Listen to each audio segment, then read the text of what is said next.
Greetings, salutations, respect, and love. I am Scott, and you, my dear friends, yeah, you've wandered onto the #1 prog rock channel on all of YouTube, according to me. Absolutely, you have. Today on the channel, yeah, we're going to be putting this prog feud to bed for just a little while and not think about Andy Edwards. I'm going to be talking about music today, not this feud that we've got going on. I'm talking about the brand new album from Focus. Oh, yeah, Focus 12, man. This album's not getting nearly enough attention. I really dig it, and Focus is kind of on a late career high note here going on. The band was formed in Amsterdam in 1969 by Thijs van Leer and Jan Ackerman, the two main guys in the band. They put out their debut album in 1970. It was a good album, but they got real good after that, man. Their second album, Moving Waves, you know, with the Hocus Pocus yodeling stuff. Focus 3 was amazing. And then Hamburger Concerto was fantastic. You know, they did a couple more records and Jan Ackerman left the band.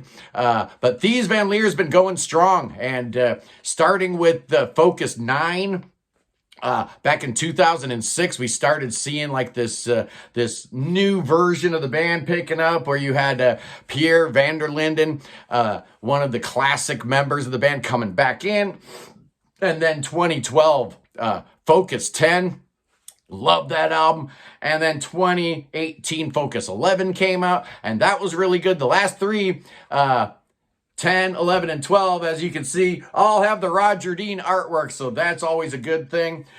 This one here is on Spirit of the Unicorn. It still has the Focus imprint on it and the cherry red imprint, but Spirit of the Unicorn spearheading this thing. It's a label that has some kind of tenuous connections to, yes, I have no idea, but they've been on the road. They've been playing with Asia and Renaissance and stuff like that. So who's in the band now? Well, of course, it's Thijs van Leer and Pierre van der Linden. They are joined by Menno Gutjes. This is his third album with the band. Fantastic guitar player. Yeah, he's not going to make you forget Jan Ackerman, but he's real good. And bass player Udo Panikiet's on his second album. He joined the band for Focus 11. So this is an album, Focus 12. Exact same lineup. It's been a long time since Focus had 2 albums in a row with the same lineup. And here we've got 10 songs. This thing's just a hair under 40 minutes, so it's a real easy listen. It was released July 5th, so I'm a little bit late getting to it, but I've been meaning to review this for a while. It is available on CD, vinyl, and digital. All the streaming platforms have it, so you don't have to buy it to listen to it, and I recommend that you listen to it. But we're going to get into a little bit more about this album and how it's structured. It is kind of weird because it's very piano heavy. There's 2 piano solo pieces and then 1 track that half of it's a solo piano thing, so like 2.5 piano solo pieces on this album that take up about 20% of the album, so it's real piano heavy. There's no yodeling. Well, there's no singing of any kind on here. No vocalizations, no whistling or, scat singing or anything like that. And this album is definitely helped along by the sequencing here. We're going to get into that in a minute. It starts with the first single, Fjord Focus. Yeah, it's got nothing to do with an automobile. This thing is kind of a nice syncopated 4. We're in A minor here, and as soon as Menno Gutjes comes in, I'm immediately taken back to another Dutch band. His guitar tones sound a whole lot like, what's his name? Johan Slager from Kayak. Sounds a lot like early Kayak. And in the middle section, they kind of tease like a 16-bar blues passage there with the flute going on. But then it turns into a Bach-like fugue. I mean, really cool how they do that. Nice solo for Menno in this song. And it ends with a real nice, lovely piano figure that leads you right into the second track, Focus 13. There's a song called Focus 13 on Focus 12. And if you're a fan of the band, you know that they like to do those self-titled songs. In fact, they put out an album of nothing but, Focus 1 through Focus 11. This is Focus 13. It is the longest song on the album. Starts with some tribal drums from Pierre and a real stately melody pops up, but with some like really obtuse chords over the top of it. We're in G major here. The tempo picks up at the 2.5 minute mark, and that's where the song really starts going. You've got Menno shredding with the Hammond organ in the background. Yeah, Pierre Vanderlinden's drumming here is just so loose yet tight at the same time. It's great. And then the song ends with another Amino Gucci's guitar solo. It's awesome. Next track is called Bella, and I'm guessing this is a homage to Bella Bartok. It starts out as a piano piece. The first like 90 seconds is all piano. We're in A major here, plunking along in 6/8. Yeah, I want to talk about it. Since there's so much piano here, it's really nice to hear an actual real piano in a real studio actually being mic'd. It sounds like he's using a really, really good instrument in a good studio. I hear a lot of times when bands are doing piano stuff, they're just using, whatever patch they have to kind of emulate a grand piano. Sounds really good here. Like I said, the song changes at the 90-second mark, and you get a gorgeous chord progression in A. Really, really cool, but they throw in an F major chord in there, which sounds just bizarre and really cool. Meanwhile, there's a couple times when they throw quadruplets in there, which is awesome because you're in 6/8 time. So instead of doing 3 beats, they do 4. Do that a few times. It's a really cool trick. I love it. Next track is called Meta Indefinitia. It's 4.5 minutes long, and I'm assuming they, in the press release, they're talking about one of these songs is improvised. Yeah, like we don't know which one. The one that sounds like it's improvised. That's this one. It starts out with Udo playing harmonics on his bass guitar, and then you have all these spacey sounds, and Pierre's playing is just so awesome here, so jazzy and tight and loose at the same time. I love how he plays. Dude's 78 years old.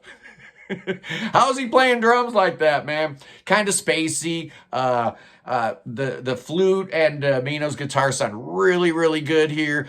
A really fun track. It does kind of take you back to older Focus when they were doing a lot more of that jazz improv type of stuff. Next song is called All Aboard, and this one makes me think like I'm on Cruise to the Edge or something, and we're going down to the Caribbean. Yeah, there's no steel drums or anything like that, but there's like some cowbell going on and some cool keyboard sounds here.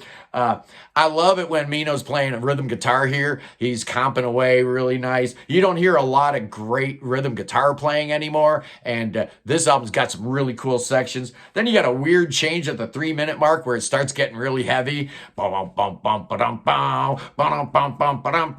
fun. It's cool. There's a lot of the songs on this album do that, where they take you into a different type of direction unexpectedly. I love that. Next up is another piano piece. This is a short one called Born to Be You. It's less than 2 minutes long. There's a little bit of synth in the background on here, very ominous sounding. Luckily, it's very brief, and it does act as a prelude or an intro to the next song, which is called Nura. And I love this one, man. It's 4 minutes long, starts with like a church organ that Thies is playing, a real Baroque kind of chord progression in G minor. And then after 90 seconds, it morphs into this weird rocker. Focus doesn't really rock like most other bands, especially when you got a guy like Pierre back there on the kit. There's a happy sounding chorus. I guess it's kind of a chorus with hand claps in the background. Then the Baroque section returns with that church organ sounding thing. And then it ends with some dirty rock and roll with the Hammond organ and Gucci's just going wild on guitar, sounding real good. A little countrified at times. A little bit different than what we would expect from Jan Ackerman. We wouldn't expect any, picking and grinning countrified type of licks, but Gucci's gives us a lot of that, and it's fun. Next up is a piano piece called Bowie, and I'm guessing this is dedicated to David Bowie. Not a piano player, so I don't know why that would be. Maybe this is more like a Rick Wakeman homage than anything else. But this is a great piece. And one of the things I really appreciate about the fact that this album is only 40 minutes long is, a 4-minute or 3.5-minute piano solo piece might be something I'd skip normally. But being that it's, a good chunk of the album, you do want to listen to it and pay attention to it. And you'll be rewarded for it, man, because Thies is playing all over the place, man. He's playing all these melodies buried within chords, and then he's all over that keyboard. He's high, he's low, he's just playing stuff wild. Dude is 75. And he's just showing off here, man. He's just showing off. He hasn't lost a hole. If he's lost any, he hasn't lost much. Just amazing. The penultimate track is called Postiano. And it starts with piano and a clean guitar in F minor. Sounds great, really cool. And then you got like these playing these treated flutes. It sounds very world musicy. And then we get into the cool part of the song where Pierre's syncopated playing is just ridiculous. Can this guy not ever hit the snare on a 2 or a 4? He's always like on the ands or the uhs of a beat. It's just awesome. It's really cool how he plays. Again, making me think of Focus 3 on this track quite a bit. The final song is called Gaia, and it's 4 minutes and 16 seconds long, and I think it's beautiful. I think it's a beautiful way to end the album. Starts out almost like a jazzy lounge type of sounding thing, which makes sense because you're in E flat, which is, the preferred key of every jazz player that ever lived, and I'm feeling a little Procol Harum here. Really beautiful, lovely melodies. There's a couple different melodies, and he runs through a few different key changes along the way. And then at the 2-minute mark, it changes again, and it almost sounds like we're back on the islands, right? Like that All Aboard song, even though it's not a callback to that song, it has that same kind of feel, like we're back on Cruise to the Edge or something, man. Weaving some of those original melodies from the first part of the song back into it. Really awesome, really, really cool. But the one thing that I'm not crazy about is that the album ends, this song ends, so the album ends with a fade out. I don't, I'm not like some people that hate fade outs. Fade outs can be cool, but it just feels a little off here, and I wish they would have, had a little bit more of a rousing ending to a really good album, man. I have been wanting to review this for a while. I've been going back and forth on my score, and it's just an album that I've been really enjoying listening to, so I figured I'd take my time and really dig in and see what's going on. So what is my score for the new Focus album? Well, brothers and sisters, I like it a lot. I'm going with 8.5 out of 10. I think it's a dynamite record. I think it's a winner. I think I like it better than 10 or 11, which were both great albums with Roger Dean sleeves. So Focus is definitely on an upswing. They're doing a lot of live dates for a bunch of cats as old as they are, man, especially Pierre and Thies Van Leer. The other two guys, they're kind of younger and newer. Who they actually both helped co-produce the album. Both Mino Gutierrez and Udo, Udo Paniker. They were both listed as co-producers. The album sounds warm, sounds great, and this album is really, really, really rewarded by its song sequencing. I think those piano pieces fall in just the exact right place. I love the last 2 songs, how they're placed at the end. The beginning is rousing, the end is stately and majestic. What else do you want from a Focus album, man? Anyway, hopefully I'll figure out some computer issues I'm having here so we can have our Sunday live stream.